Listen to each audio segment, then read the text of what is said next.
Hola queridos amigos, es un placer volver a encontrarme con vosotros para seguir compartiendo este tiempo de diálogo, de reflexión basado en la palabra de Dios.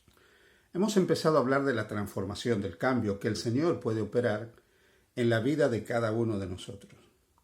¿Cómo puede hacer el Señor para hacer esa obra de transformación? ¿Cómo puede realmente Dios transformarnos a cada uno de nosotros? Quiero que por un momento veáis algo.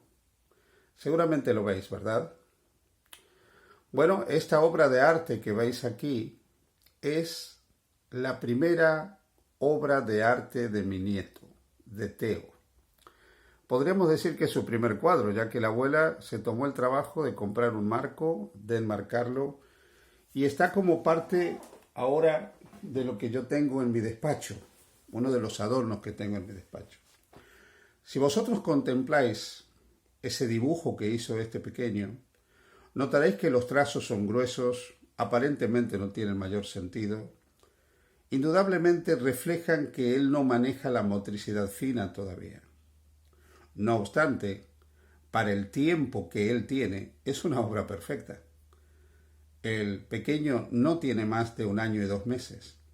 Y sin embargo, ya ha empezado a utilizar sus manos para hacer cosas como esta. Evidentemente, comparado con lo que podría ser un niño de 5 años, otro de 10, un joven de 20, un hombre de 50, evidentemente sería diferente, porque en cada etapa de la vida nuestras capacidades son distintas. Este desarrollo evolutivo que nosotros tenemos, motriz, sensorial, emocional, intelectual, es una característica del ser humano y de todos los seres vivos, todos nos vamos desarrollando. Muy bien, el proceso de transformación no es tan diferente a esto. El proceso de transformación es una obra que Dios, por medio del Espíritu Santo, va haciendo en cada uno de nosotros, llevándonos a ser cada vez mejores. Mejores en el sentido de que nos vamos superando y transformando y cambiando y haciéndonos lenta, imperceptiblemente, más semejantes a Jesús.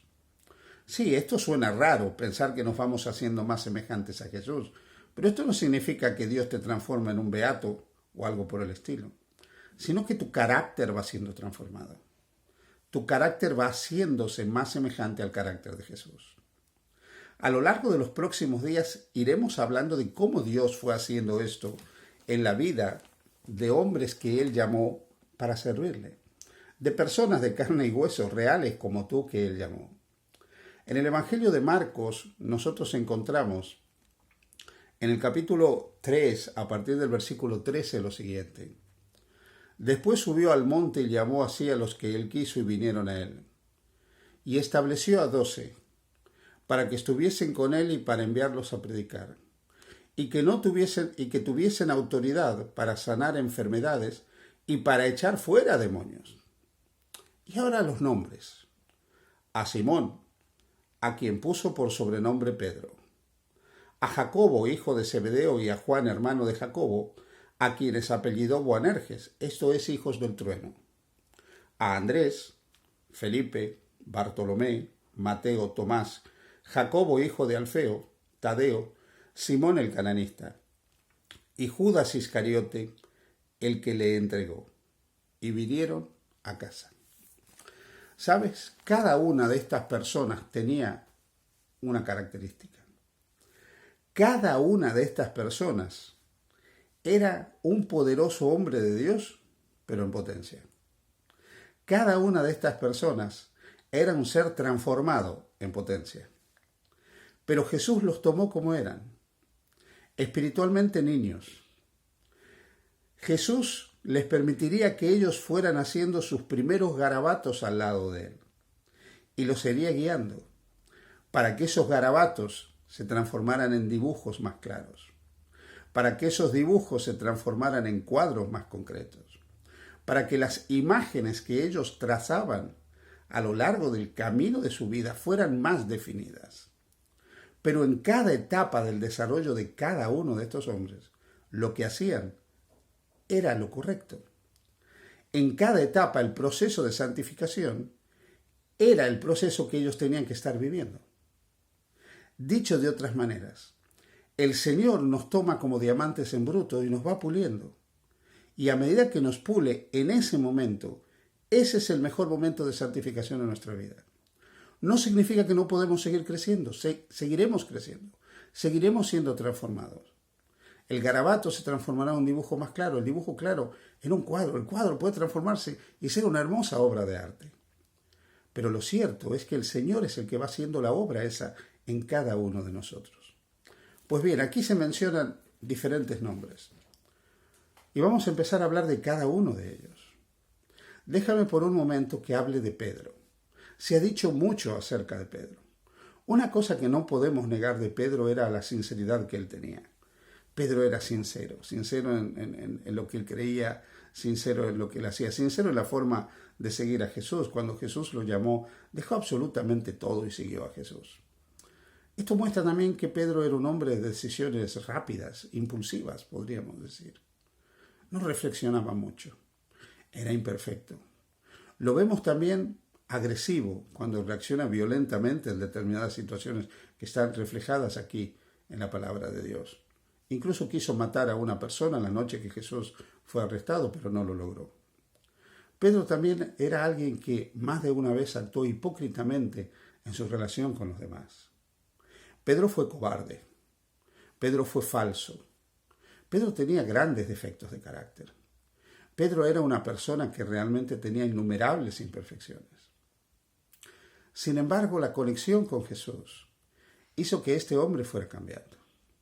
A pesar de que él aprendió a seguir a Jesús, porque le costaba seguirlo de cerca y lo seguía de lejos, él fue transformado por el poder de Jesús en su vida.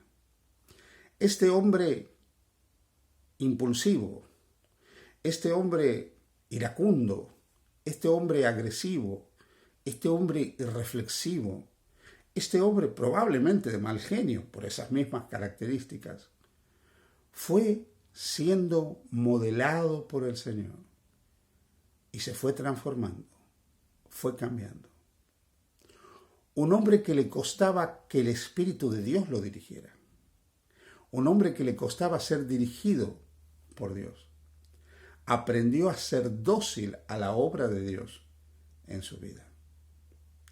En un momento ya al final del ministerio de Jesús en la tierra y antes de ascender, Jesús le dijo a Pedro que él había estado acostumbrado a ceñirse libremente a lo largo de su vida, pero cuando llegue a la vejez, otros lo ceñirían y lo llevarían donde él quizás no quería ir. ¿Qué le quiso decir Jesús con eso? Le quiso decir, Pedro, tú estás acostumbrado a moverte libremente, a hacer lo que tú quieres, a hacer las cosas como tú quieres y como a ti te parece. Mas llegará el tiempo en que finalmente aprenderás a negarte a ti mismo, a tomar tu cruz y a seguirme completamente a mí. Finalmente Pedro lo fue aprendiendo. Pedro fue aprendiendo a negarse a sí mismo. Pedro fue aprendiendo a tomar la cruz que le tocaba llevar. Porque Pedro creció en amor hacia Jesús. Cuando Jesús le arrancó la triple confesión, luego de la triple negación, Pedro le dijo a Jesús que lo quería, pero Jesús le pedía algo más. Le pedía que lo amara profundamente. Y Pedro finalmente confesó ese amor. Ese amor a Jesús que se vio plasmado en la entrega plena de Pedro, que incluso estuvo dispuesto a dar su vida en martirio para no negar su fe y confesar a Jesús como su Señor y Salvador personal. Así que nosotros vemos que el hombre totalmente iracundo, agresivo, irreflexivo, violento, que estaba acostumbrado a hacer lo que se le daba la gana, andar completamente a su aire, ser él y solo él, quizás egoísta también. Ese hombre tan autónomo, tan lleno de voluntad propia, ese hombre incontrolable, fue cambiado, fue transformado, porque entregó su vida a Jesús, porque se dejó amar por Jesús y porque se enamoró de Jesús. Yo no sé cuál es el problema que tú tienes en la vida. No sé qué debe cambiar en tu vida, pero si te dejas atrapar por el amor de Jesús y te enamoras de Jesús, tu vida, como la de Pedro, podrá ser transformada también. Porque Jesús es especialista en tratar los casos que parecen que no tienen remedio, porque nada es imposible para Él. Que Dios te bendiga. Feliz día junto a Jesús.